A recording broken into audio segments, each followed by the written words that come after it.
या अय्युहल्लज़ीना आमनू ला तख़ूनुल्लाह वर्रसूल व तख़ूनु अमानातिकुम व अंतुम तालमून। ना ए ईमान वालो, ना खयानत करो अल्लाह के साथ और उसके रसूल के साथ, और ना खयानत करो आपस में अमानतों में, और जबकि तुम्हें पता है कि खयानत सही चीज नहीं। तो खयानत होती क्या है? बददयानती को कहते हैं ना असल में खयानत, कि हम जब कहते हैं खा वाव नून से है, कमी कर देना, धोखा देना। और अमानत क्या होती है? हर वो हक जो किसी भी दूसरे का है उसको अदा कर देना, वो अमानत है। अमानत है किसी के भरोसे पर किसी को कोई चीज दी जाए तो वो उसके पास अमानत है, चाहे वो कोई जिम्मेदारी है या कोई माल है, कोई चीज है, कोई ओहदा है, कुछ भी हो सकता है। उसको ट्रस्ट करके उसको दी गई है, उसको हैंड ओवर की गई है, वो अमानत है। लेकिन ना किसी ने आपके पर ट्रस्ट किया और आपको कोई ओहदा दिया या कोई जिम्मेदारी दे दी, भाई देखो आपकी जिम्मेदारी आप ही, वो आपके ऊपर ट्रस्ट करके आपको दे रहा है ना, ये अब अमानत है। समझ आई? ये अमानतें हैं कि आप ग्रुप इंचार्ज हैं, या आप कोई टीचर हैं, या आप कोई वजीर हैं, या आप कोई मुशीर हैं, या आप कोई अकाउंटेंट हैं, या आप कोई सेक्रेटरी हैं, या कोई भी जो भी ओहदा या जो भी जिम्मेदारी आपके ऊपर है। इवन अगर आप एक माँ हैं तो अल्लाह ताला ने आपके जिम्मे कोई चीज लगाई है, वो एक अमानत है। अमानतों का सवाल होना है। अब जो इस भरोसे को तोड़ देगा ना, उसने खयानत की। ठीक है? जैसे आपने किसी के पास अपनी कोई चीज रखवाई, आपने उसके ऊपर ट्रस्ट करके रखवाई ना, ये भी मेरी चीज का ख्याल रखेगा। उसने चीज को इस्तेमाल किया, उस मतलब वो कोई हार है उसको पहना, या कोई सूट है, या कोई गाड़ी है, उसने उसको इतना मिस यूज किया और उसने ये सोचा कि तो कोई बात नहीं है, उसको कौन सा पता चलना है? खयानत है। तो आपस में भी नहीं अमानतों में खयानत करनी, और अल्लाह रसूल के साथ तो बिल्कुल ही नहीं करनी बददयानती। ये बददयानती क्या है? और बददयानती यहाँ पे ये है कि जब इंसान कलमा पढ़ ले, अल्लाह ने उसको इस्लाम की दौलत दे दी, ये बड़ी कीमती चीज अता फरमाई, और उसके बाद अल्लाह ताला से उसने एक तरह से अहद कर लिया कलमा पढ़ के कि मैं ये जिंदगी अल्लाह के लिए गुजारूंगी, उसको इलाह समझ के गुजारूंगी और नबी के तरीके पे चलूंगी, उनको मैंने अपना रसूल मान लिया। मगर वो करता है इससे उलट है, इससे उलट करता है, ये खयानत है। अल्लाह ताला का दीन, उसमें लोग उसके ऊपर लोग हर्फ उठा रहे हैं, उसको लोग बदनाम कर रहे हैं, उसके ऊपर लोग बातें बना रहे हैं, और हमें कोई परवाह ही ना हो। और हमने कलमा पढ़ा हुआ है लेकिन हम अपने आराम से बैठे हुए, हमें क्या अल्लाह के दीन पे कर रहे हैं ना, हमें तो नहीं कुछ कह रहा।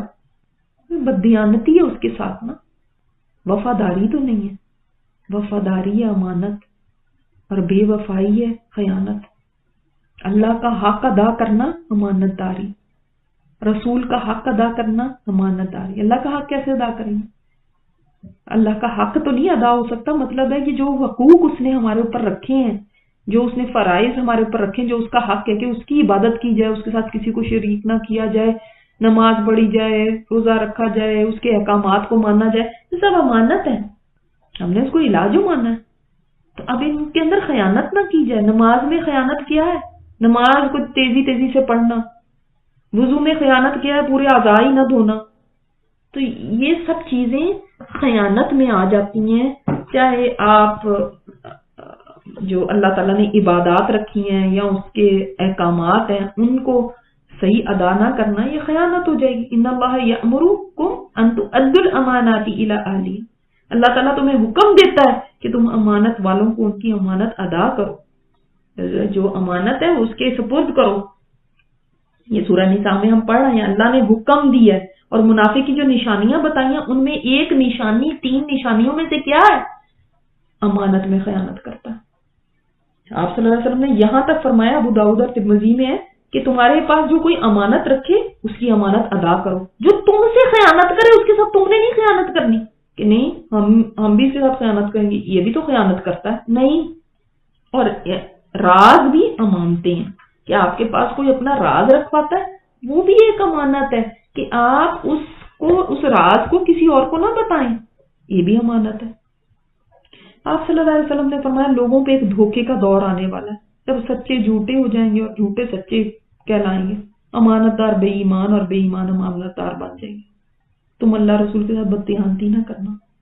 کوئی بھی امانت آپ کے سپرد ہے نا، اگر چاہے وہ فزیکل صورت میں ہے، اتھارٹی کی صورت میں ہے، راز کی صورت میں ہے، یا کوئی مشورہ ہی آپ سے لیتا ہے نا، وہ بھی ایک امانت ہے، تو اس امانت کو ادا کیجیے، اس میں خیانت نہ کریں۔ اور آپ صلی اللہ علیہ وسلم نے فرمایا جس کے پاس دیانت نہیں اس کے پاس ایمان نہیں، اور جو عہد پورا نہیں کرتا اس کے پاس کوئی دین نہیں ہے، یعنی امانت داری جس میں نہیں ہے نا اس میں کوئی ایمان نہیں ہے۔ ہر خطبے میں آپ صلی اللہ علیہ وسلم یہ بات فرمایا کرتے تھے، آلموسٹ ہر خطبے میں۔ اور آپ صلی اللہ علیہ وسلم کی یہ حدیث ہے کہ مومن کی تخلیق ہر طرح کی ہو سکتی ہے، یعنی وہ فراخ دل بھی ہو سکتا ہے، کنجوس بھی ہو سکتا ہے، بہادر بھی ہو سکتا ہے، بزدل بھی ہو سکتا ہے، ہر طرح کا ہو سکتا ہے، مگر جھوٹ اور بددیانتی یہ کسی مومن میں نہیں ہو سکتی۔ اب دیکھ لیں کہ بددیانتی کا حال کیا ہے اور جھوٹ کا حال کیا ہے، ہم کتنی بددیانتی کرتے ہیں اللہ رسول کے حقوق میں بھی اور انسانوں کے ساتھ، دوسرے انسانوں کے ساتھ بھی۔ فرمایا لا تخون، مت خیانت کرو۔ اس کے بارے میں دو واقعات بھی آتے ہیں، ایک تو ابو لبابہ کا واقعہ آتا ہے جنہوں نے بنو قریظہ، اگر آپ نے سیرت پڑھی ہے تو بنو قریظہ کے یہودیوں کے پاس آپ صلی اللہ علیہ وسلم نے ان کو بھیجا تھا، تو انہوں نے پوچھا کہ یعنی ان سے پوچھا ابو لبابہ سے کہ ہمارے بارے میں آپ صلی اللہ علیہ وسلم کیا فیصلہ کرنے والے ہیں نا، تو انہوں نے اپنی گردن کی طرف ایسے ہاتھ کر کے بتا دیا کہ تمہارے گلے کٹنے والے ہیں۔ تو یہ پھر بعد میں ان کو احساس ہوا کہ میں نے آپ کا راز بتا دیا ہے اور یہ خیانت ہو گئی، میں نے تو آپ صلی اللہ علیہ وسلم کے ساتھ خیانت کر دی۔ تو جب ان کو یہ احساس ہوا تو آئے اور مسجد نبی میں ایک ستون کے ساتھ اپنے آپ کو باندھ لیا، اور ابھی بھی مسجد نبی میں یہ ستون ہے جو ابو لبابہ کا ستون ہے نا، یہ ابھی بھی وہاں پہ ہے، اس ستون کے ساتھ اپنے آپ کو باندھ لیا تھا، اور 9 دن اسی حالت میں رہے تھے کہ کچھ کھایا پیا نہیں تھا، تو غشی آ گئی، بے ہوش ہو کے گر پڑے کہ میں نے نہیں اپنے آپ کو کھولنا جب تک کہ آپ صلی اللہ علیہ وسلم نہیں مجھے آگے کھولیں، اور جب تک کہ میری نہیں بخشش ہو جائے، کیونکہ میں اس وقت تک ایک لقمہ بھی نہیں کھاؤں گا چاہے میں مار ہی جاؤں۔ کہتے ہیں کہ میں نے اتنا ان کو احساس ہوا نا کہ میں نے اللہ رسول کی خیانت کر دی، میں نے ان کا راز دے دیا۔ تو اس کے بعد پھر آیات اتری اور لوگوں نے ان کو جا کے خوشخبری دی، پھر بھی فرمانے لگے نہیں واللہ میں کوئی مجھے نہ کھولے، میں نہیں کہ اپنے آپ کو کسی سے بھی نہیں کھلواؤں گا واللہ، سوائے اس کے کہ آپ صلی اللہ علیہ وسلم آ کے خود مجھے کھولیں۔ تو پھر آپ نے آ کے ان کو کھولا تھا، پھر اتنے خوش ہوئے تھے، فرمایا میں اپنا سارا مال صدقہ کروں گا۔ آپ نے فرمایا نہیں، صرف 1/3 صرف دے دو بس کافی ہے۔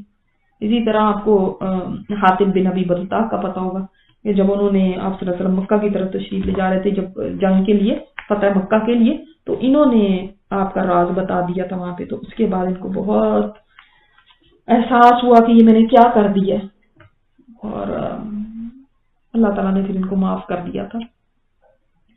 تو یعنی یہ کچھ خیانتوں کا ذکر اس آیت کے ضمن میں آپ تفاسیر میں دیکھ سکتے ہیں۔